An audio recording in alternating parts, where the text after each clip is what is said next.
Bless the Lord. Beep, beep, toot, toot. Hey, good people. Let me turn this music down. I don't own the rights to this music. Amen. Lifting up their hands, they bowed their heads and worshiped the Lord with their faces to the ground. When we receive a word.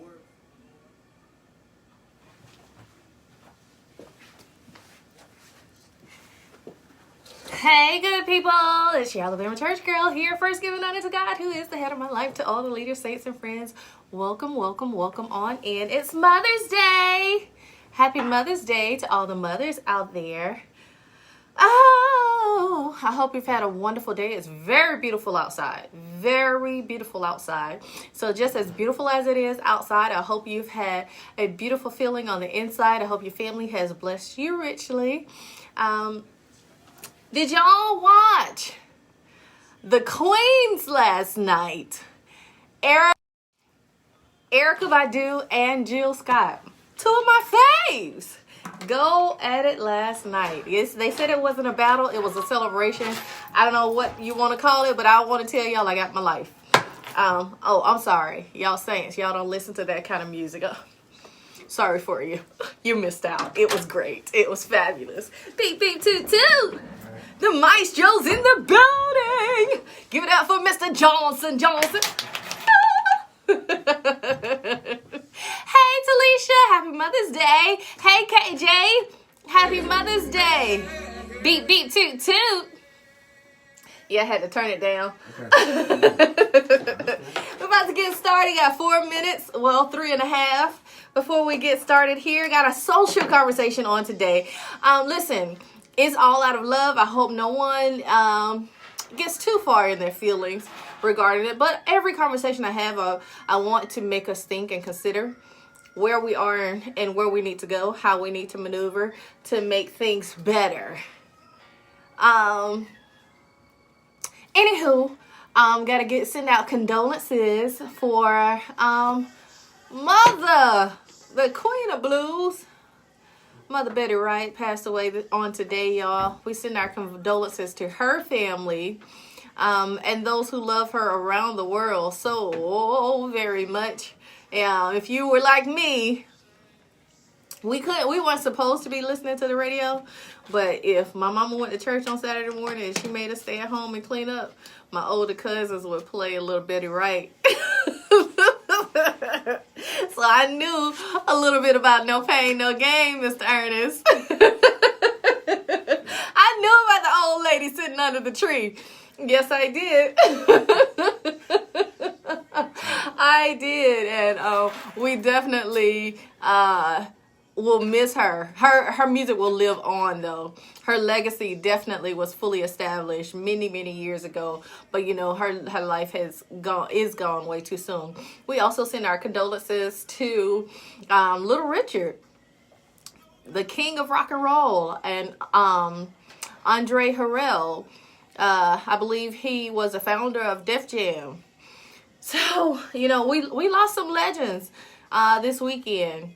But I definitely have to say, not only we will always remember them. Their mark has been made. Beep, beep, toot, toot. Thank you, Mr. Ernest. Their mark has been made on history. But I also want to give it up once again to those queens, Erica Badu and Jill Scott, because they definitely left their mark. They let us know, listen, the ladies are out here doing the doggone thing. If y'all didn't get your life, go back and watch it.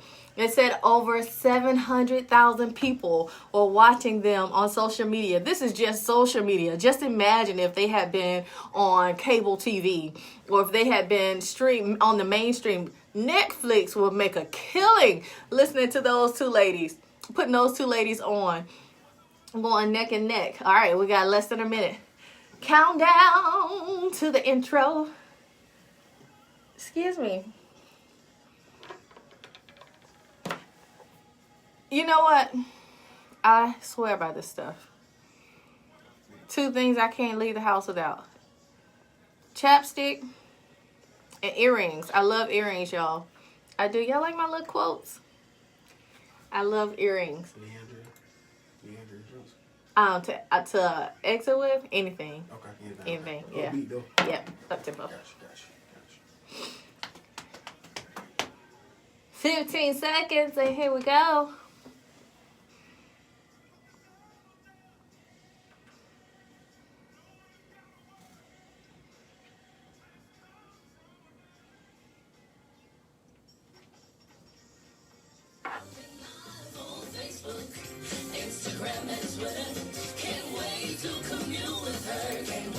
Hey, honey. It's the Alabama Church Girl. So what's the topic for this week? Oh man, you're kidding me. The church folks have issues again. Well, you know I love you, but we gotta get it right. Yeah.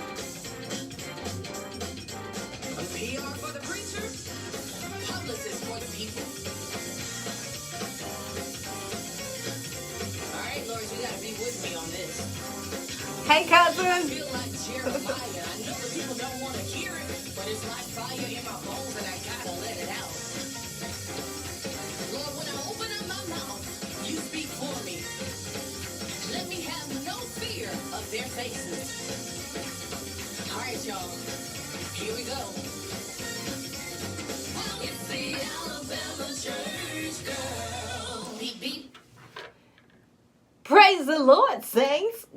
Good afternoon. Happy Mother's Day to all the mothers in this beautiful Alabama land. Hey, it's your Alabama church girl here. First, giving honor to God, who is the head of my life. To all the leaders, saints, and friends, welcome, welcome, welcome on in. It's a wonderful Mother's Day on today. The sun is shining very, very brightly. This mic is a little hot. Yes, the sun is shining real bright on today, looking really lovely, and I hope that you are having a lovely day on the inside of each and every one of your homes on today. We are about 6 weeks in to COVID-19. How are you faring? How are you faring? How's the family? Is everyone doing okay? Do we need to come knock on the door and just check in? Well, I hope everything is all good for you. Alabama is about to open the doors wide open on tomorrow. Governor Ivy said it's been long enough, y'all. We got to get this economy back to flowing. So what are you doing? Are you going out when the doors open up? The doors of the state are now open starting on tomorrow, Monday, May 11th.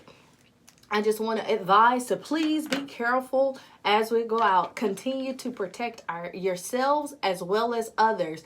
Wear your protective gear. Wear your masks. Wear your goggles if need be. Make sure that we're washing our hands and being very, very careful during this hour of COVID-19. I also have to say, this week has been Teachers Appreciation Week, and there's a special teacher that I just want to shout out right here on today. My son's geometry teacher. That's at Eufaula High School, 10th grade geometry. Miss Foreman has called us every single week to check in. Hey, how's he doing? How's his work coming? Is there anything that you need help with? And do you know that that means so much, not only to my son, but also to me, because she didn't know. You know, our family has really been going through health-wise with a couple of our family members, but even just to get a call from someone outside of the family to say, hey, how are you doing?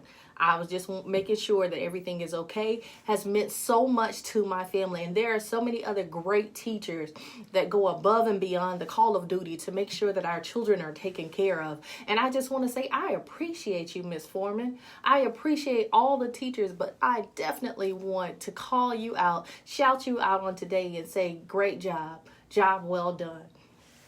All right, now, you say, well, what are we talking about on today, Alabama Church Girl? Well, those that are listening in live on Facebook on the Alabama Church Girl page, I already got a little preview of what we're talking about on today. And if you have not yet, make sure you go on over to Facebook and type in the Alabama Church Girl in the search bar and like that page so you can get the preview as well. Today, we're having a social conversation because all week long, the news and media has been discussing a situation where a young man in Glenn County, Georgia, lost his life. I believe he lost it back in February. In fact, he didn't just lose it. He didn't randomly lose it. It was taken away from him far too soon. 25-year-old man running in the neighborhood, and his life was taken away from him.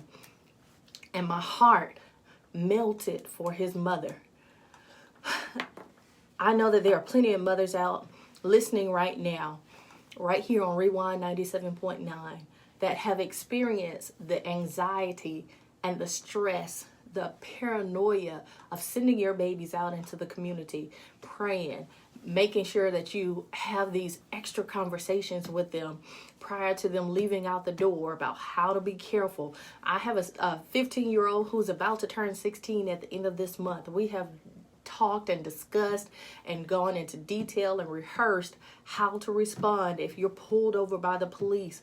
Because guess what? Mamas don't want to lose their babies like that. We all know that when we bring that child into the world, we'd like to take our last breath before we see them take theirs. And my heart just weeps with his mother, because on this week, a video was exposed. I won't say it came out. It was exposed to show how his life was taken away from him. And that mama said, I refuse to watch the video because I brought him into this world and I just cannot bear seeing him being taken out the way that he was. It was horrific. I don't even know this man. I don't know his family personally. But even when I saw the images come across my timeline, I didn't want to look at it either. I didn't. It wasn't until my fiance came to me and said, it's about time that the men that are accused of taking his life were arrested. He came and showed me the video. He said, it's about time. And I finally watched the video because I didn't want to see it because I've seen it too many times. The story itself, when I saw the mention of the story, just reminded me back when Trayvon Martin was taken away from this world.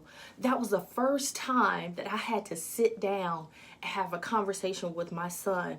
I think he wasn't but, 10, 11 years old at that time, that I had to sit down and have a conversation with him about how the world is going to view him, only because he showed up in the skin that he's in.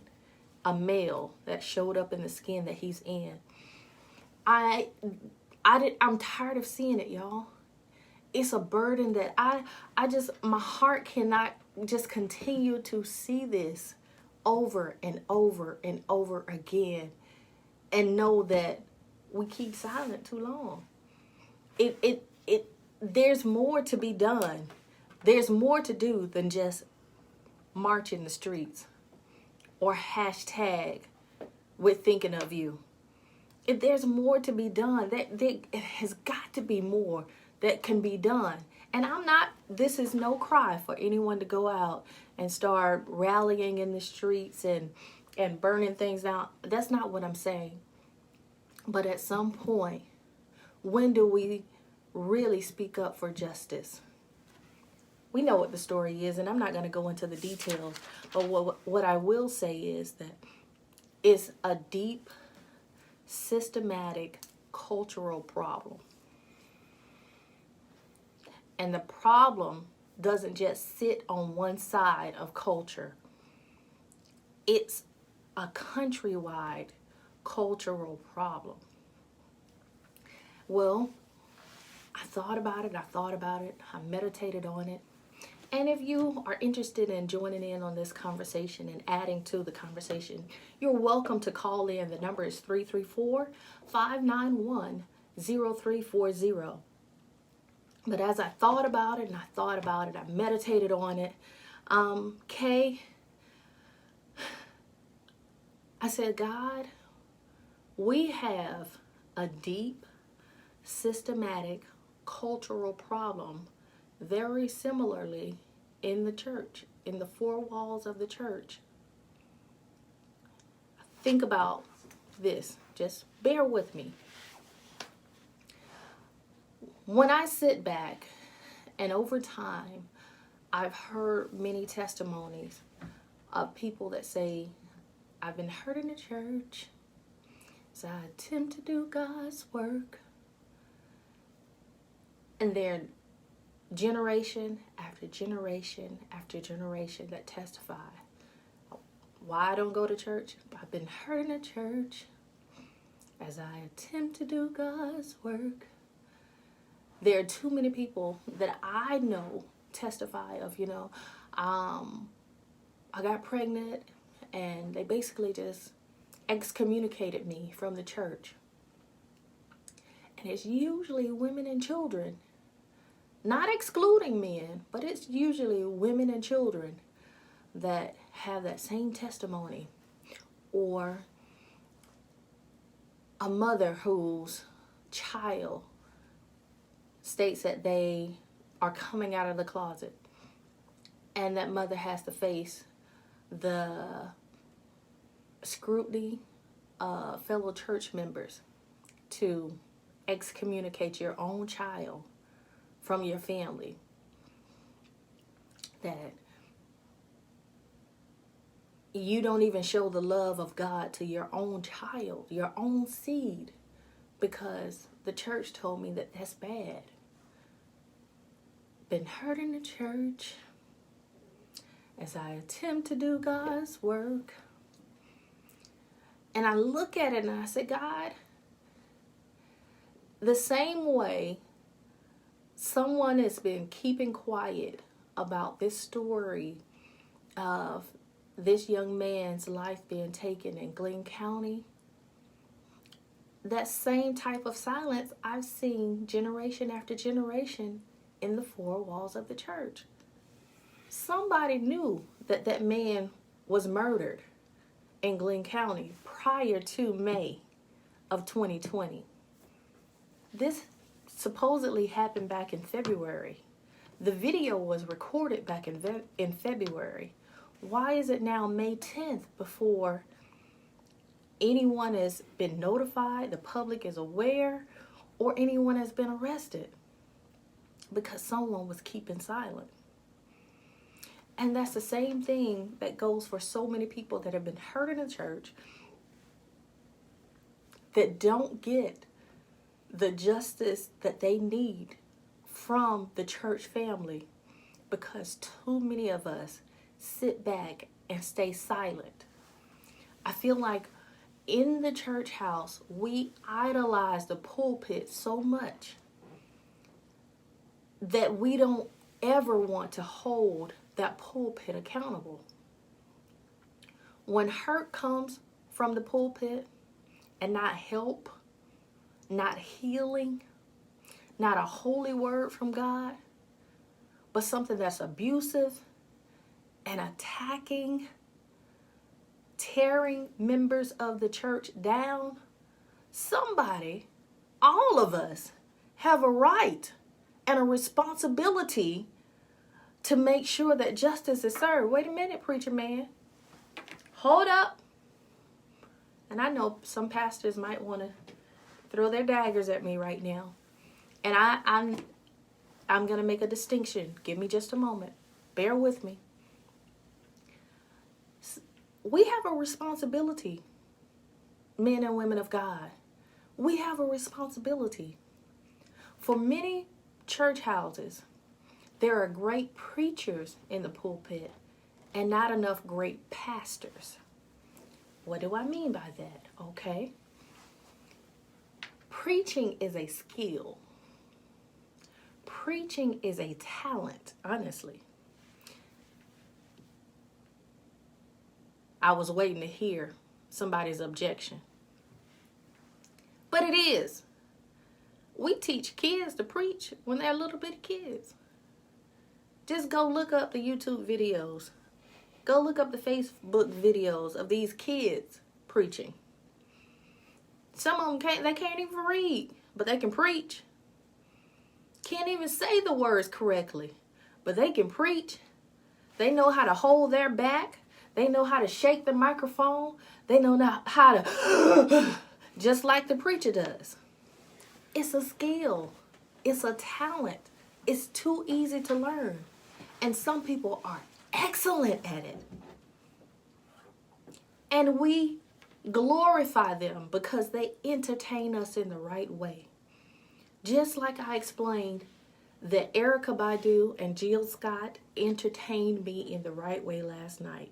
I got my life because they just set the tone of peace in the home last night on their Instagram versus battle.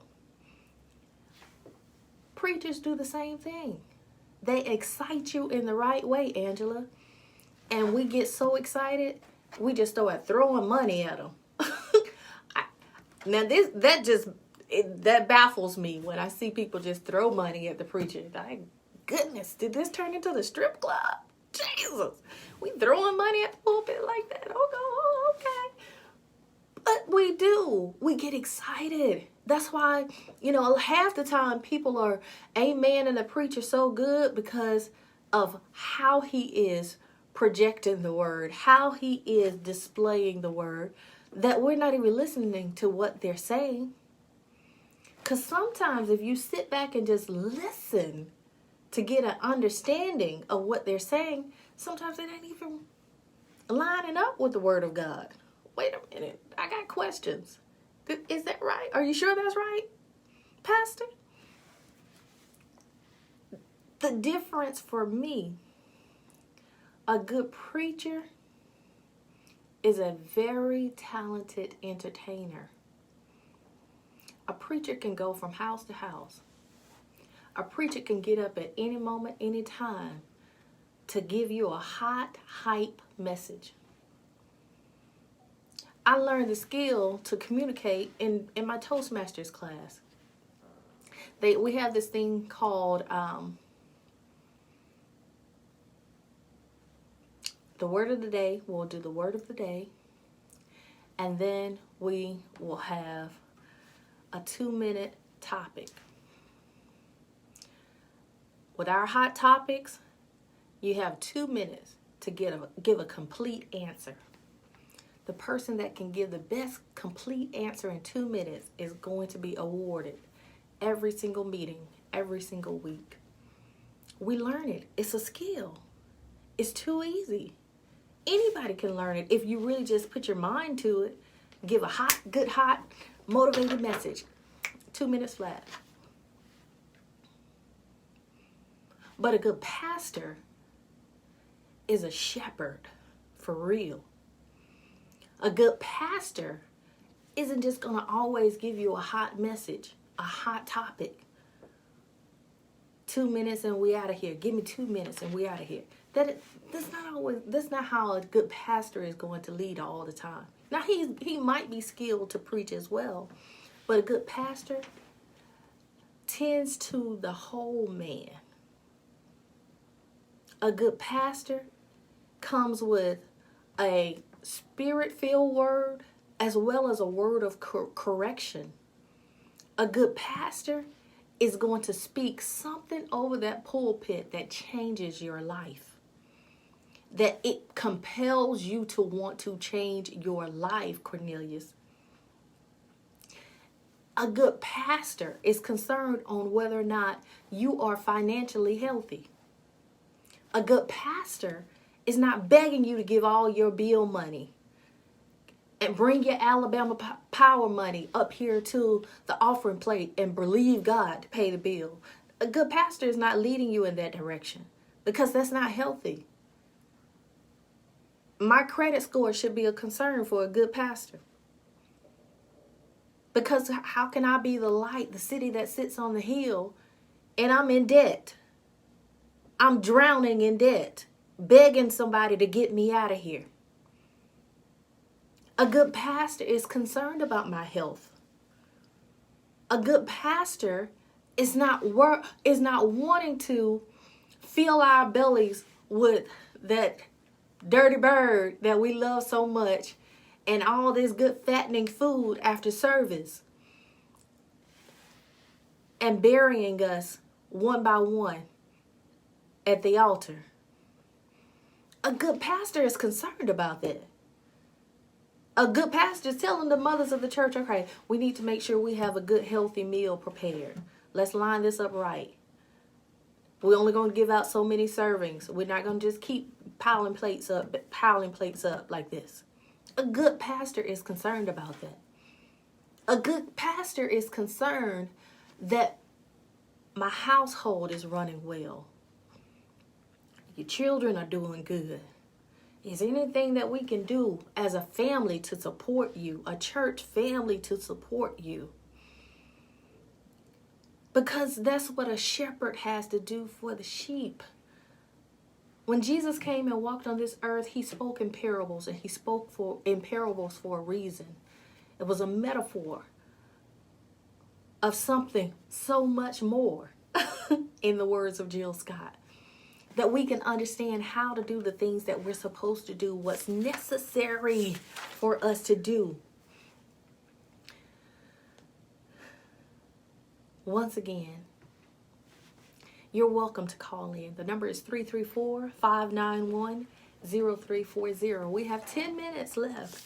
But I just want to say that the same way we look at the situation in Glenn County, and we can call for so many issues. The system is broken. We don't feel safe in this environment. It's the same way that we can look at our own culture and community and say some of those same questions. The system is broken. I don't necessarily feel safe in this environment. What can I do to change it? And I want to say to the good pastors out there, we appreciate you. We really do. It's up to us in the pews to make sure change is made in the pulpit and in the house. Many of us that are sitting in the pews are women, young women, old women, mature women, immature women. And many of the assaults and the attacks and the church hurt falls heavy on our laps, ladies. But when are we going to speak up and say, I can't continue to do this. I can't sit in a house that will continue to hurt me or my child. I can't do it. There was a story also that came out this week about a very popular pastor, Johnson's Kappa brother, once again, back in the news. He has come out to refute it, but people are finding it hard to believe that it's not true because he's had the same situation before.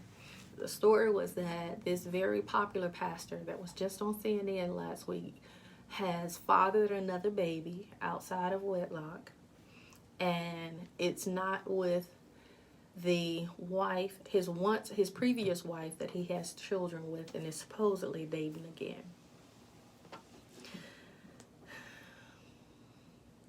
At this point, I don't even blame him, because he's going to be who he's going to be.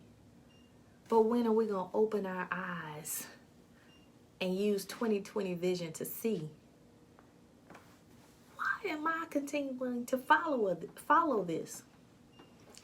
I don't have the best vision naturally. I got some corrective lenses to help me. But when I go to the optometrist, they put this machine over my face and he's clicking the lenses. He'll do one eye, then he'll do the other. What he's trying to do is correct my vision to 20/20. He'll say, all right, look at the top line and the bottom line. Tell me the smallest line that you can read. All right? And I'll tell him the line, J, Z, L, K, H, whatever. All right. Well, that wasn't small enough. He'll click it again. Which one can you read? All right. Is it better with this lens or that lens? And he clicks one eye, clicks the other. Is it better with this lens or that lens? And that's where he'll continue to click until I get to that 20/20 vision, where I'm seeing the bottom line clearly in both eyes. That's where I want to see the church get. We need to continue to click this thing. Wait a minute, change this over. Look at it from this perspective. Wait a minute, change this over. Look at it from this perspective. Well, what do you mean, Alabama church girl? Well, in Glenn County, people are outraged by the handling of this situation because some will say, well, he should have never been in that neighborhood and he shouldn't have been running. Others will say, well, he lives in America. He has a right to run wherever. That doesn't amount to him losing his life. Look at it from another perspective. Click the lens. Now, if it was your family who was taking a jog in a neighborhood and my family that was on the back of a truck with a rifle, how would you want this situation handled? Click the lens, church. If it's your child being put on the outs of the church, denied the love from their family and church family, basically thrown away like a castaway, like nobody loves you because, you know, you've come out the closet. You should have stayed in there. If it's your family, can you see it from a different perspective? This is a child that came out of my loins. I'm going to love them regardless. No matter what. I never saw God tell someone in the Bible to put away their own. I never did. I never read it. If I'm wrong, call in now. 334-591-0340. Let me know. Let's look it up, line upon line, precept upon precept. Click the lens, church, until we can see the bottom line. 2020, clearly. In the year of 2020, it's time for us to change. It's time for us to make some serious changes. Martin Luther King said that an injustice anywhere is a threat to justice everywhere. That includes in the four walls of the church. We have the power in the pews to make the change happen. You are not bound to sit and remain under the poor preaching and teaching of an abusive leader, of a toxic situation. Because sometimes it's not just the leader. It's not the leader. Sometimes it's the environment, period, that's toxic. When you begin to take your attention away from it, it no longer can harm you. When you begin to take your... Listen, there are preachers online now begging for members to come back. Keep sending your tithes. You know why? Because we pay their salaries. Can harm you. We have a buy-in in their success as well. Which means that we're basically in the seat of management. So, madam, sir, HR manager, call for corrections. Or sometimes it's time to hire someone new. It's up to you to decide and determine. Are you hiring a good preacher? Or are you hiring a good pastor? Someone who really cares for you, for your family, and above all, wish that you would prosper and be in good health? Or is this someone who is waiting on you to bring your tithe and offering to their altar? All right. I think I've preached hard enough on this Mother's Day. I want to say rest in peace to the late, great Betty White, Little Richard, and Andre Harrell. The saints say, why do you bring them up? We don't listen to that. Y'all know y'all lying. And God is still good. We do send condolences to their family. I'll see you guys next week, same time, same place, right here on Rewind 97.9. Snap your finger like this if you don't mind. Something to things. Oh. Thank you. Listen, KJ, thank you for sticking in with me right here on Rewind 97.9 with the Alabama Church Girl. I hope it wasn't too heavy. Y'all see, I always have like 50 pages of notes. I try to bring it on down.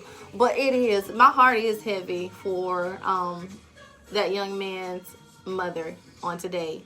To think about she had to experience his birthday 2 days ago and Mother's Day right back to back, and not have her child here, but have him be the talk all around the world. That's got to be hard. That's got to be heavy. I remember my first year as a mother.